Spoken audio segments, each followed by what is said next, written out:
Welcome to the broadcast, friend. My name is Randall Terry. I hope that you will stay with me for this entire program. I want to admit right up front that I'm almost giddy with excitement about Mike Pence being the running mate for Donald Trump, and I'm going to explain why. If you watched yesterday's program, you know that I said in my heart the person who I would like to be the vice president is Newt Gingrich, but I think he's going to pick Pence. I was right. And again, I've told everyone 8-9 months ago that Trump is going to be the nominee and that I believe he is going to be the next president. And I was right on the nominee part, and I still believe he's going to be the president. And I think that him choosing Mike Pence was frankly political genius. Let me explain. Newt Gingrich, I have to take a moment to juxtapose Newt with Mike Pence, all right? I like Newt Gingrich. He's smart, he's aggressive, but he has the persona of being something of a flamethrower. Well, I like flamethrowers. And a flamethrower is who you want as the Secretary of State. You want Newt Gingrich in the Trump cabinet where he can show leadership day by day by day. Teddy Roosevelt once said, I'm sure you remember that before he was president, he was vice president, and he became president because McKinley was assassinated. And Teddy Roosevelt said that the vice presidency was like a warm bucket of spit. He hated it. He actually was thinking about going to law school while he was the vice president because he didn't have anything to do. In other words, the Constitution provides for two basic things that the vice president is supposed to do. Number one, he's the president of the Senate. The vice president of the United States is actually the president of the Senate, and he only can vote if there's a tie. So if there's a vote in the Senate and there's a tie, the vice president gets to cast the tie-breaking vote. The other constitutional responsibility he has is to become the president should the president resign or die while he's in office. That's it.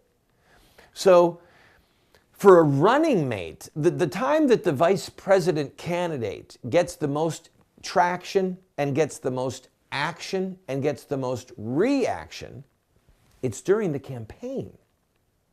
After the campaign, the only time you hear from the vice president is usually when they step in it. Think Joe Biden. Think Dan Quayle, if you want to go way back. This is why, in my opinion, picking Pence was a stroke of genius. Because on the campaign trail, he will actually be a greater asset to Trump. He's an evangelical. He has had a long history of fighting against homosexual marriage. He's pro-life. He's been married to the same woman for over 30 years. And he's got a very good record in the House of Representatives. He knows people in the House of Representatives. He served there for, I think, 8 years before he became the governor of Indiana. So this is a man who's got governing experience both in the House and as a chief executive, and he's in line for the presidency. He was born in 1959, so he's only 57 years old. He looks a little older than that, I think probably because of his gray hair, but he's only 57 years old. Newt is 73, 16 years the senior of Mike Pence.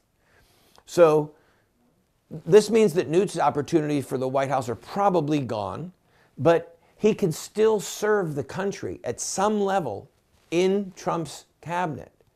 Maybe chief of staff, which is, some people argue, the most important job in the country after the presidency. I would like to see Newt be the Secretary of State. That's where my money is going. Bottom line is, this is a stroke of genius from Trump because Mike Pence is really respected both by the right wing of the party and by the establishment because of his demeanor. Even though he's held the line on issues, he doesn't have the reputation and the persona of being a flamethrower. So Trump gets it both ways. He gets somebody on the campaign trail who's a proven conservative, who's an evangelical, and who is respected by the establishment. And then this guy gets to campaign with Trump. If once he's in the VP slot, if Trump wins the presidency, he's in line for the presidency. Pence is. So my hat goes off to Donald Trump. This is going to be so exciting. And when we come back from this break, we're going to take a look at some of the latest polling. Hillary is in a heap of trouble. And I think we need to thank FBI Director Comey for that. I'll be right back.